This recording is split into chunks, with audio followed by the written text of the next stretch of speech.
Hãy nói về cuộc đời khi tôi không còn mơ sẽ lấy được những gì về bên kia thế giới, ngoài trống vắng mà thôi.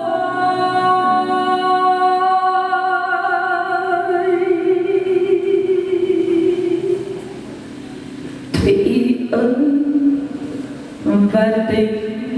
ơi,